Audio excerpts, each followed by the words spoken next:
देखिए, भी हम किसी करंट कैरिंग कंडक्टर को एक एक्सटर्नल मैग्नेटिक फील्ड में रखते हैं तो उस पर फोर्स लगता है, और वो फोर्स कितना लगता है तो मैं यहाँ पर बोल सकता हूँ force experienced will be equal to IL cross B vector. Force experience किसके बराबर होगा? IL क्रॉस B के बराबर। ठीक है, सीधी सिंपल सी बात। क्या याद रखना है भाई, फोर्स एक्सपीरियंस अगर आपको निकालना है किसी भी करंट कैरिंग कंडक्टर पे मैग्नेटिक फील्ड की वजह से कितना होगा तो IL क्रॉस B होगा। इसकी डायरेक्शन कैसे निकालते हैं? तो इसकी डायरेक्शन अपन कौन से लॉ लगाते थे?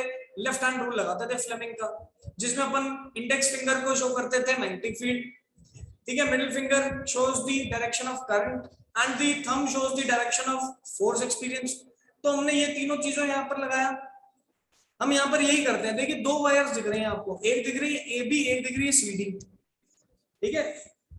एक वायर आपको BC भी दिख रही है, वायर का एक सेगमेंट आपको BC भी दिख रहा है, लेकिन अगर BC देखा जाए, BC सेगमेंट के लिए देखा जाए तो जो एंगल है वो 0 डिग्री है। That means the angle between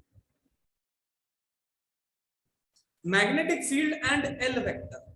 भाई B वेक्टर और L वेक्टर के बीच में जो एंगल है वो 0 होने के कारण हमारे फॉर्मूले में दिख रहा है साइन थीटा, और साइन 0 की वैल्यू कितनी होती है? 0। इसका मतलब जब भी कोई कंडक्टर पैरेलल हो जाए मैग्नेटिक फील्ड के, if a conductor is parallel to external magnetic field then the force acting on it is 0।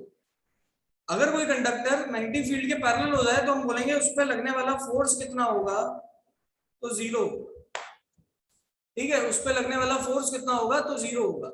ये चीज आपको ध्यान रखनी है। चलिए, इसका मतलब BC वाली जो लाइन है, BC वाला जो कंडक्टर है, उसको तो आप निकाल ही दीजिए, उसको तो आप अपने सिचुएशन से निकाल ही दो, क्योंकि उस पर तो कोई भी करंट की वजह से फोर्स एक्ट नहीं करता। तो फिर कौन कौन सी वायर्स में करता है? तो मैं बोलूंगा एक AB वायर है और एक CD वायर है। अब AB वायर को देखिए तो करंट कहाँ जा रहा है? ऊपर की तरफ। करंट कहाँ जा रहा है? ऊपर की तरफ। आप ऊपर की तरफ मिडिल फिंगर को शो करिए, फिर आप फोर फिंगर को किसकी डायरेक्शन में लगाएंगे? आप मैग्नेटिक फील्ड की डायरेक्शन में लगाएंगे। तो आपको जो थंब है वो इनसाइड द प्लेन पॉइंट करता हुआ दिखेगा। जो थंब है वो इनसाइड द प्लेन पॉइंट करता हुआ दिखेगा। दैट मींस कि जो AB वायर है इस पे जो फोर्स लग रहा है वो नीचे की तरफ लग रहा है, लाइक दिस। जो AB वायर है उस पे जो फोर्स लगा वो कहां लगा? इन दी डाउनवर्ड डायरेक्शन, लाइक दिस। मतलब चाहता है ये फोर्स इस वायर को नीचे की तरफ खींचना। क्या चाहता है कि ये वायर जो है इस फोर्स की वजह से कहां जाए? नीचे की तरफ जाए। चलिए, सिमिलरली अगर मैं CD वायर की बात करूं, CD वायर में हमने क्या कर दिया? करंट की डायरेक्शन नीचे की तरफ देखी, मैग्नेटिक फील्ड अभी भी उसी डायरेक्शन में है, तो फोर्स कहां गया? बाहर की तरफ आ गया। फोर्स बाहर की तरफ आ गया, ये लो फ्लेमिंग्स लेफ्ट हैंड रूल से हमने निकाल दिया। Force is acting in the outward direction on CD and inward direction for AB। AB के लिए इनवर्ड, CD के लिए आउटवर्ड। तो ये मेरे पास फोर्सेस की वैल्यू आ गई F1 एंड F2। अब हम क्या करेंगे? अब हम यहाँ पर टॉर्क की वैल्यू कैलकुलेट करेंगे। हम ये देखेंगे कि कितना टॉर्क एक्ट कर रहा है इन फोर्सेस की वजह से। इन फोर्सेस की वजह से कितना टॉर्क एक्ट कर रहा है, let us talk about that. So उसको निकालने के लिए टॉर्क का फॉर्मूला होता है R क्रॉस F, या फिर मैं बोलूं tau is equal to RF sin theta. सबसे पहले तो मुझे R डिफाइन करना पड़ेगा। R क्या होता है? तो R distance is the perpendicular distance from the axis of rotation, या फिर मैं बोल सकता हूं distance from the axis of rotation. From the axis of rotation, अगर किसी को 11th क्लास याद हो तो वहां से हमने ये चीज पढ़ी थी कि आपका जो एक्सिस ऑफ रोटेशन है उसके परपेंडिकुलर कितना डिस्टेंस दूर है वो आप R के अंदर यहाँ पर प्लेस कर सकते हैं। ठीक है, तो यहाँ पर ध्यान से देखिए, एक्सिस ऑफ रोटेशन आपको बीच में डॉटेड लाइन दिख रही है। अगर ये पूरी की पूरी लेंथ जो है यहाँ पर वो A के बराबर है, तो आधा कितना हो जाएगा? A/2 हो जाएगा। एंड सिमिलरली अगर कोई लेंथ पूछ ले लूप की कितनी है, तो मैं बोल रहा हूँ लेंथ लूप की आ रही है, let us suppose it is equal to D। Now we will calculate the force. ठीक है, टॉर्क निकालते हैं। तो उससे पहले मुझे पता होना चाहिए कि भाई फोर्स कितना लग रहा है। फोर्स के लिए हमारे पास क्या वैल्यू होनी चाहिए? IL cross B। Cross product हटाया तो आगे लगा साइन 90, क्योंकि देखिए लेंथ ऊपर की तरफ है, मैग्नेटिक फील्ड राइट साइड है, तो यही वैल्यू F2 के लिए भी हो गई। सो F1 बराबर F2 जो हो गया मैग्नीट्यूड में किसके बराबर हो गया? ILB के बराबर। ठीक है सर, यहां तक तो हमने फोर्स निकाल लिया, कोई दिक्कत वाली बात नहीं है। आप तो सर ये बताओ अब टॉर्क कैसे निकालेंगे। तो देखिए टोटल टॉर्क निकालने का तरीका, टोटल टॉर्क निकालने का तरीका, टोटल टॉर्क हमारा रहेगा tau is equal to tau one plus tau two. भाई दो फोर्सेस लग रहे हैं तो दो टॉर्क होंगे, इस पर एक्ट कर रहे होंगे। अब देखिए पहला फोर्स जो है वो भी इसको एंटी क्लॉकवाइज रोटेशन देता है, दूसरा फोर्स भी इसको एंटी क्लॉकवाइज रोटेशन ही दे रहा है। That means both the torques will add each other. तो मैं लिख रहा हूं since both forces are providing torque in same direction, therefore they are added, therefore they are added, इसीलिए हम इन दोनों को ऐड कर देते हैं। चलिए तो tau is equal to tau one plus tau two, ये हमारे पास टॉर्क का नेट टॉर्क का फॉर्मूला आया। नेट टॉर्क निकालेंगे, टाउ वन कितना आर क्रॉस एफ। अब आर कितना होगा तो देखिए अभी निकाला a बाय 2 होगा, ठीक है, a by 2 into I L B. Similarly a by 2 into I L B, ये किसकी बात हो रही है, मैग्नीट्यूड की बात हो रही है। जैसे इसको ऐड करेंगे ये बन जाएगा आई एल, एल बन रहा है, सॉरी बी बन रहा है, लेंथ, ठीक है, I L capital B into A. Now in the proper diagram we can see that small l is equal to b। हमने लेंथ ऑफ आर्मेचर किसके बराबर लिया है, देखो b के बराबर लिया है, तो हमने फॉर्मूले में भी इसको पुट कर देना है। मैं लिखूंगा टाउ बराबर I small B small A into capital B. देखिए स्मॉल ए क्या हो गई, विड्थ ऑफ द लूप, ये लूप था, इसकी विड्थ को ए से डिनोट किया, इसकी लेंथ को बी से डिनोट किया, तो इसका एरिया जो हो गया वो a इंटू बी, इसका एरिया जो हो गया वो क्या हो गया a into B, length into width, जैसे ही मल्टीप्लाई किया तो आंसर आ गया I A B. And this is the formula for torque acting on this current carrying conductor. इस करंट कैरिंग कंडक्टर पे कितना टॉर्क एक्ट कर रहा है, तो इतना कर रहा है। अब देखिए यहां पर मजे की बात क्या है, मजे की बात यह है कि I और A, या फिर बोलूं product of current and the area vector, ठीक है, करंट और एरिया वेक्टर का प्रोडक्ट जो है उसको स्मॉल m से डिनोट किया जाता है। And this small m is a vector quantity जिसको अपन बोलते हैं I इंटू ए के बराबर, and this is known as magnetic moment. क्या बोलते हैं इसे, मैग्नेटिक मोमेंट बोलते हैं बेटा। तो कोई भी हमसे पूछे कि टॉर्क का फाइनल फॉर्मूला क्या बना, तो आप बोलोगे सर टॉर्क का फाइनल फॉर्मूला बन गया एम बी साइन थीटा, या फिर मैं बोल दूंगा टाउ बराबर एम क्रॉस बी।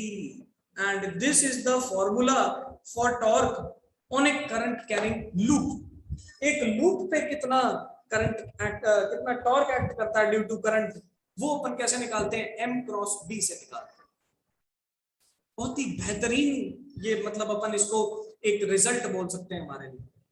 इस रिजल्ट के अकॉर्डिंग आप ध्यान से देखिए क्या दिख रहा है आपको, चर्चा देखिए, दोबारा से देखो। हमने देखा कि फोर्स लगता है करंट कैरिंग कंडक्टर पे मैग्नेटिक फील्ड के कारण, बिल्कुल लगता है, चलो क्लियर बात, ठीक है। हमने ए बी वायर को देखा, हमने सी डी वायर को देखा, हमने बी सी वायर को क्यों हटा दिया, क्योंकि वहां पर एंगल जीरो है, क्योंकि वहां पर एंगल कितना है, जीरो है, तो वहां के लिए अपन ने फोर्स को हटा दिया, जीरो कर दिया। जब अपन ए बी वायर को देखते हैं तो फोर्स नीचे निकल के आता है due to Fleming's left hand rule, and C D wire को देखते हैं तो फोर्स ऊपर निकल के आता है due to Fleming's left hand rule.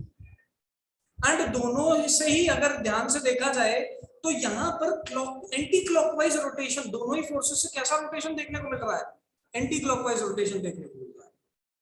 That means दोनों ही फोर्सेस की वजह से जो टॉर्क लग रहा है वो दोनों ऐड होंगे। ऐड कर दिया, टाउ बराबर tau one plus tau two. अब फोर्स का फॉर्मूला क्या होता है, आई एल बी या आई एल क्रॉस बी, ठीक है, आई एल बी या आई एल क्रॉस बी। हमने उसके अंदर वैल्यू पुट की, फिर हमने टॉर्क के अंदर वैल्यू पुट की, distance from the axis of rotation निकाला, ऐड किया, तो मेरे पास फाइनल टॉर्क का फॉर्मूला क्या बना, आई ए बी साइन थीटा। ठीक है, आई इंटू ए को मैंने आज एक नई क्वांटिटी के नाम से जाना, जो कि क्या होता है, मैग्नेटिक मोमेंट होता है। क्या होता है, magnetic moment. And this magnetic moment पे ही डिपेंड करता है कि उस पर टॉर्क कितना लगेगा। अब एक बात सुनो, अगर एक डाइपोल होता, ध्यान से सुनो, आपने ये इलेक्ट्रोस्टैटिक्स में जरूर पढ़ा है कि अगर एक डाइपोल आपके पास है और डाइपोल पे टॉर्क निकालना है तो आपके पास फॉर्मूला होगा टाउ बराबर P क्रॉस E। P क्या था, डाइपोल मोमेंट। ठीक है, इस डाइपोल मोमेंट को आप m से बदल दो, E को आप B से बदल दो, तो आपको टाउ निकल के आ जाएगा। आई होप आपको समझ में आ रहा होगा हमने क्या किया है। फटाफट बताइए, क्या ये चीज कनेक्ट कर पा रहा हो इलेक्ट्रोस्टैटिक्स से, यस और नो। इलेक्ट्रोस्टैटिक्स में आपने टॉर्क का फॉर्मूला होना डाइपोल बिल्कुल पढ़ा है। आपने वहां देखा है टॉर्क का फॉर्मूला होता है P क्रॉस E, जैसे मैंने स्क्रीन पे लिख रखा। यहां पर हमने टॉर्क का फॉर्मूला निकाला M क्रॉस B। तो देखिए दोनों में एक सिमिलरिटी है, वहां डाइपोल मोमेंट को आप यहां बदल दो मैग्नेटिक मोमेंट से, वहां इलेक्ट्रिक फील्ड को आप यहां बदल दो मैग्नेटिक फील्ड से, एंड क्लियर हो जाता है अपना।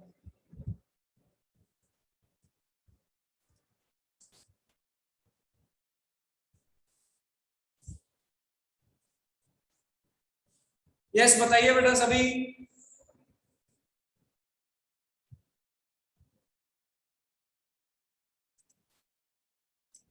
चलिए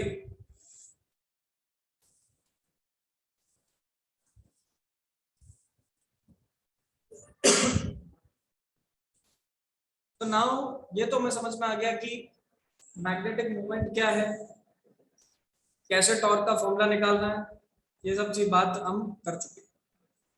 अब हम बात करेंगे, देखो कि ये मैग्नेटिक मोमेंट की डायरेक्शन कैसे निकाली जाती है।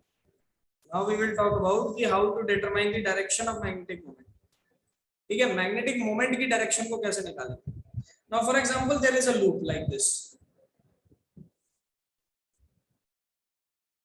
ठीक है, for example there is a loop like this. इसको थोड़ा सा चेंज करते हैं, लूप को ऐसे बनाते हैं। ये रहा लूप। अभी मैंने बताया लूप के अंदर कुछ करंट फ्लो करेगा, और करंट टू एरिया वेक्टर को ही लूप के हम मैग्नेटिक मोमेंट कहते हैं। तो इस मैग्नेटिक मोमेंट, क्योंकि ये वेक्टर क्वांटिटी है, तो इसकी कुछ ना कुछ तो डायरेक्शन होगी ना बेटा। ठीक है, कुछ ना कुछ इसकी डायरेक्शन होगी। अब वो डायरेक्शन क्या होगी, उसको कैसे निकाला जाता है, तो आप अपना राइट हैंड यूज करेंगे और कौन सा रूल लगाएंगे, राइट हैंड थंब रूल लगाएंगे। तो ये लो, राइट हैंड थंब रूल लगा दो। राइट हैंड थंब रूल के हिसाब से कर्ल ऑफ फिंगर्स और थंब का काम होता है। अब कर्ल ऑफ फिंगर्स हम किसकी डायरेक्शन में करेंगे, तो करंट की डायरेक्शन। अब यहाँ करंट देखो कैसे दिख रहा है, एंटी क्लॉकवाइज। कैसे दिख रहा है, एंटी क्लॉकवाइज। आप वीडियो में भी देख सकते हैं और वैसे भी देख सकते हैं स्क्रीन पे भी। करंट कैसे दिख रहा है, एंटी क्लॉकवाइज। तो जब जैसे ही आप इस पे अपने राइट हैंड के कर्ल को लगाओगे, तो जो थंब है वो टुवर्ड्स राइट पॉइंट करने लग जाएगा, और थंब इधर पॉइंट करने लग गया, और यही डायरेक्शन किसकी हो गई, मैग्नेटिक मोमेंट। आपको मैग्नेटिक मोमेंट की डायरेक्शन निकालनी हो, आप क्या लगाओगे, राइट हैंड थंब रूल, जिसमें आप कर्ल ऑफ फिंगर्स जो कर्ल ऑफ फिंगर्स हैं वो क्या बताएंगी। सो कर्ल ऑफ फिंगर्स आपको बताएंगी करंट के बारे में, और थंब जो है वो आपको बताएगा मैग्नेटिक मोमेंट की डायरेक्शन के बारे में, एम वेक्टर के बारे में। तो दोनों की चीज आप ध्यान से पढ़िए, ध्यान से देखिए, बहुत इंपॉर्टेंट चीज। कर्ल ऑफ फिंगर्स हमें किसके बारे में बता रहे, करंट के बारे में, और थंब जो है वो मैग्नेटिक मोमेंट की डायरेक्शन बता देगा। अब यहाँ पर जो टॉर्क का फॉर्मूला आया उसके अंदर थीटा दिख रहा है। व्हाट इज दिस थीटा, तो theta is the angle between, so theta is the angle between magnetic moment and magnetic field. ठीक है, मैग्नेटिक मोमेंट और मैग्नेटिक फील्ड के बीच का एंगल जो है उसको थीटा कहेंगे, और यहां से अपन कैलकुलेट कर सकते हैं what will be the directions of torque, या टॉर्क कैसे निकाला जाता है, टॉर्क का फॉर्मूला क्या रहता है, and so on so forth. सभी लोग बताइए यहां तक सबको क्लियर है कि नहीं। Yes everyone.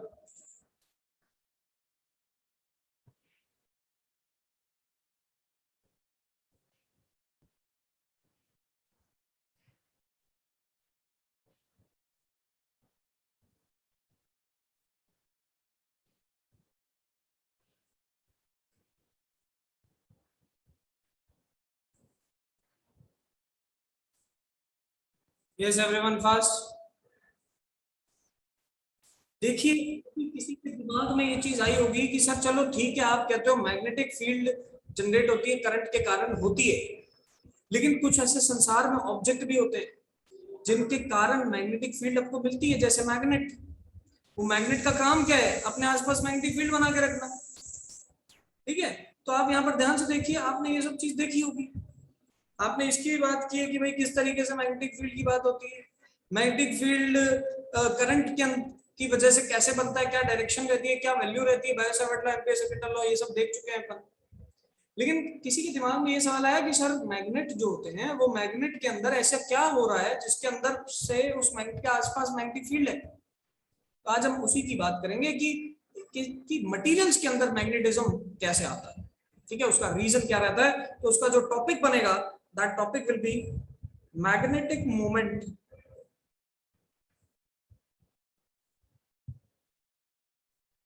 Due to electron in stable orbits.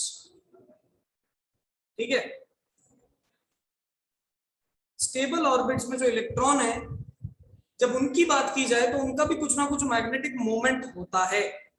अब वो मैग्नेटिक मोमेंट की वैल्यू कितनी होती है, क्या होती है, उसके बारे में बात करते हैं। तो ये देखिए, ये रहा nucleus at the centre.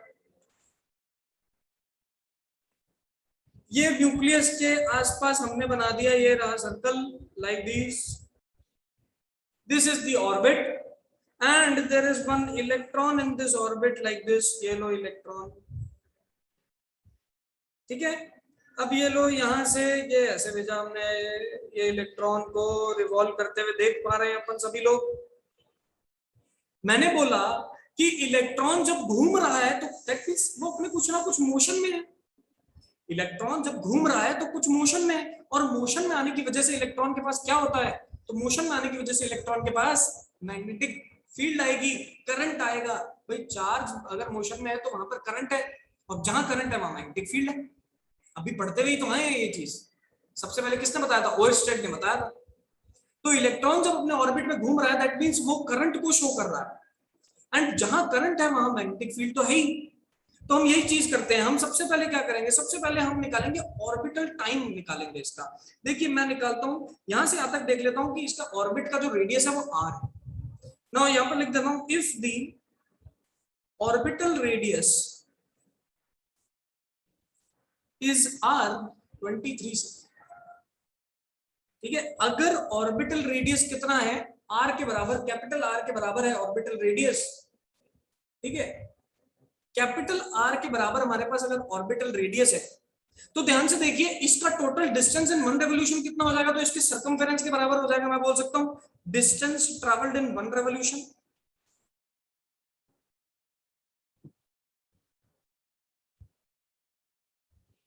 Distance travelled in one revolution that will be equal to 2 pi r, that will be equal to 2 pi r।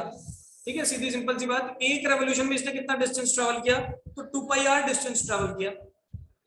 चलिए कितने टाइम में किया वो हम निकालना चाहते हैं, तो लेट अस से इसकी जो स्पीड है, लेट अस से द स्पीड ऑफ इलेक्ट्रॉन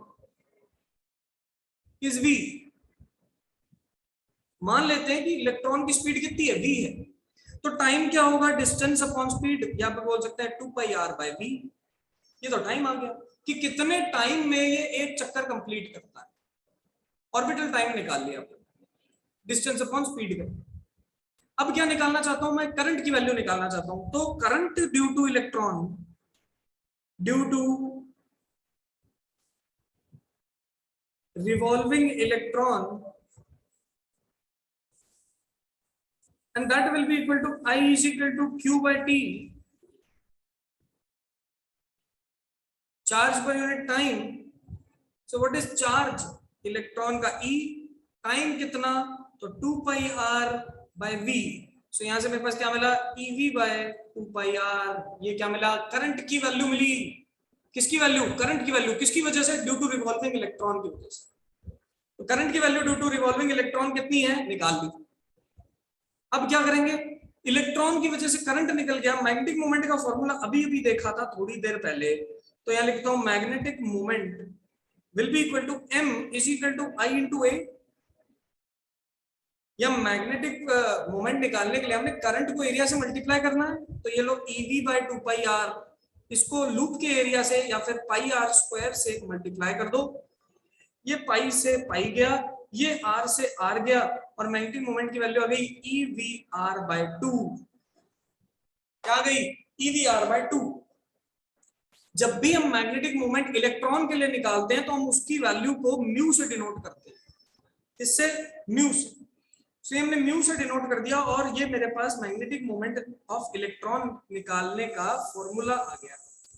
तो हमसे पूछे मैग्नेटिक मोमेंट ऑफ इलेक्ट्रॉन कैसे निकाला जाएगा, तो इस फॉर्मूले को यूज करके निकाला जाएगा।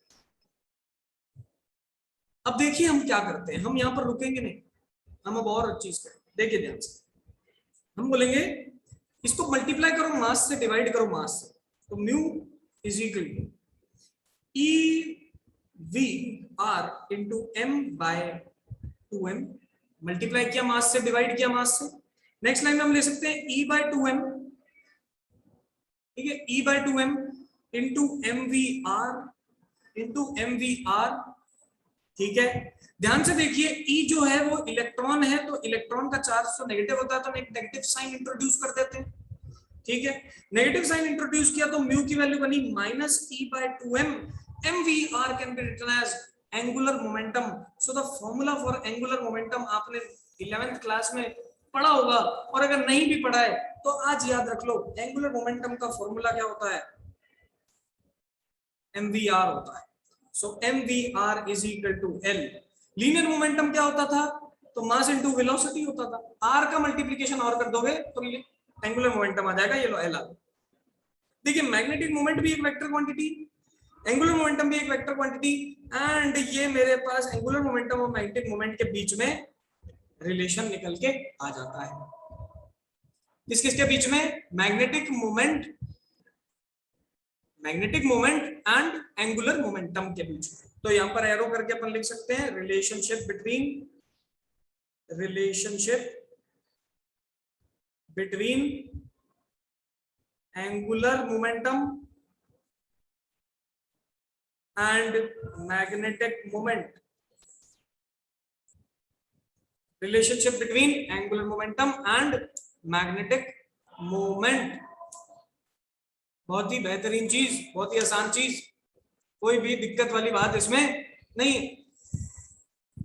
अब चलते हैं आगे चलते हैं, यहां से इसको थोड़ा सा और मॉडिफाई करते हैं।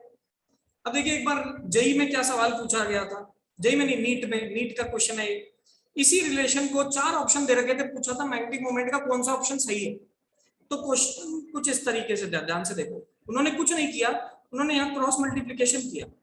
क्रॉस मल्टीप्लीकेशन करते ही बन जाता है 2m mu is equal to -EL, और इन्होंने फिर इसको लेफ्ट हैंड साइड ले गए तो बना 2m mu is equal to 2m mu plus EL is equal to 0। ये ऑप्शन में दे दिया।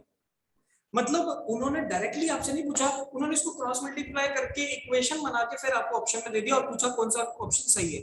तो किसी में 2m के साथ L लगाया, किसी में L के साथ 2m लगाया, ऐसे सो ऑन सो फोर्थ।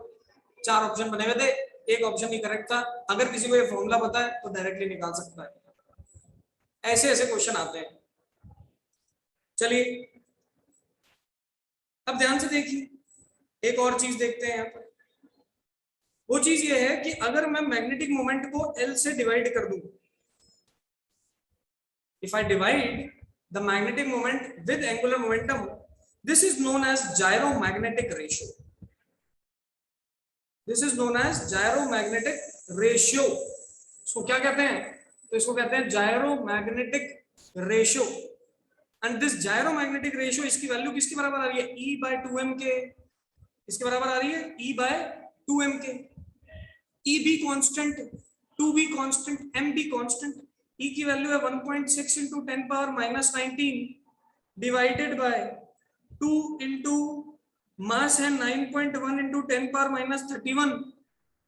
तो यहां से you can calculate the value of gyromagnetic ratio, which is not so difficult for us, जो कि हमारे लिए इतना डिफिकल्ट नहीं है। अप्रोक्सीमेटली 8.8 के आसपास कुछ आती है, चेक कर सकते हो आप। तो कैलकुलेट करोगे तो मेरे हिसाब से it is around 8.8 into 10 to the power 10 to the power plus 10 10 to the power plus 10 coulomb per kg, ये वैल्यू निकल के आती है। What do you mean by gyromagnetic ratio? So gyromagnetic ratio is the ratio which provides, gyromagnetic ratio क्या है? एक ratio provide कर रहा है किस किस के बीच में, magnetic moment of electron and the angular momentum of electron. Board का सवाल एक बार, what is the SI unit of gyromagnetic ratio? ये बोर्ड का 1 मार्क का क्वेश्चन आ गया। What is the SI unit? It is coulomb per kg. 1 mark में आपसे ऐसे पूछा है what is the value of gyromagnetic ratio, तो it is 8.8 into 10 to the power 10 coulomb per kg. तीसरी चीज आपसे पूछी जा सकती है what do you mean by gyromagnetic ratio? आपको पता होना चाहिए मैग्नेटिक मोमेंट ऑफ इलेक्ट्रॉन का रेशियो निकालिए किसके साथ, एंगुलर मोमेंटम के साथ, तो that is known as gyromagnetic ratio. मुझे बताइए सबसे पहले यहां तक सबको क्लियर हुआ कि नहीं हुआ, यस और fast? This is a very important thing, आप फटाफट हैंड रेज करके मुझे बताएं, is it clear to everyone और नॉट? फास्ट।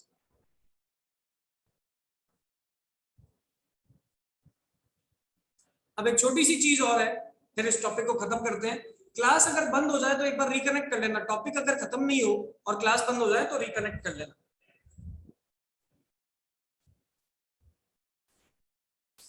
चलिए देखिए भाई, यहां तक तो gyromagnetic ratio and so on so fourth निकाल लिया। अकॉर्डिंग टू बोर के सेकंड पोस्टुलेट के हिसाब से इलेक्ट्रॉन जो है ना उसका एंगुलर मोमेंटम NH/2π के बराबर आता है। ऐसा किसी ने केमिस्ट्री में पढ़ा है तो हैंड रेज करके बता दो यार, जरूर पढ़ा होगा। बोर मॉडल के हिसाब से सेकंड पोस्टुलेट होता है कि जो एंगुलर मोमेंटम है वो NH/2π के बराबर है। सही है बिल्कुल। तो अगर मैं अकॉर्डिंग टू बोर बात करूं और ये बोलूं कि according to Bohr magnetic moment कितना रहेगा, तो मैं E/2m के आगे L की जगह पे क्या लगा दूंगा, NH/2π लगा। अगर मैं n की वैल्यू 1 ले लूं, दैट मींस मैं हाइड्रोजन के ग्राउंड स्टेट की बात कर रहा हूं। दैट मींस मैं हाइड्रोजन के ग्राउंड स्टेट की बात कर रहा हूं। किसकी बात कर रहा हूं? हाइड्रोजन के ग्राउंड स्टेट की। अब हाइड्रोजन के ग्राउंड स्टेट की बात अगर मैंने करी, H मेरे लिए कांस्टेंट है, E मेरे लिए कांस्टेंट है, 2 constant, M constant, pi constant, again 2 constant. So यहां से ग्राउंड स्टेट ऑफ हाइड्रोजन में जो इलेक्ट्रॉन है उसका मैग्नेटिक मोमेंट जो आता है that is 9.27 into 10 to the power minus 24 ampere meter square, and this is the magnetic moment of electron in the ground state of hydrogen. क्या बोलेंगे? Magnetic moment of electron in the ground state of hydrogen। Hydrogen के ground state में जो magnetic moment रहता है electron का वो अपन ने कैलकुलेट किया। अब इसकी जो वैल्यू है वो तो निकाल ली, लेकिन इसको कहते हैं, एक और नाम से जाना जाता है, which is known as Bohr magneton. किस नाम से जाना जाता है? Bohr magneton. ठीक है, तो बोहर मैग्नेटॉन नाम से इसे जाना जाता है। मैग्नेटिक मोमेंट ऑफ इलेक्ट्रॉन अगर ग्राउंड स्टेट ऑफ हाइड्रोजन की बात कर ली जाए तो वहां पर हम जो मैग्नेटिक मोमेंट निकालते हैं इलेक्ट्रॉन का वो इसके बराबर आता है। इसकी वैल्यू हमारे सामने, हमने क्या यूज किया? बोर का सेकंड पोस्टुलेट यूज किया। ठीक है, और सेकंड पोस्टुलेट को यूज करने के बाद हमने यहाँ पर जो वैल्यू निकाली, that is known as Bohr magneton, which is the magnetic moment in the ground state of hydrogen. यही हमारा आज की क्लास का लास्ट टॉपिक रहेगा। अब हमारे इस चैप्टर के अंदर एक सिंपल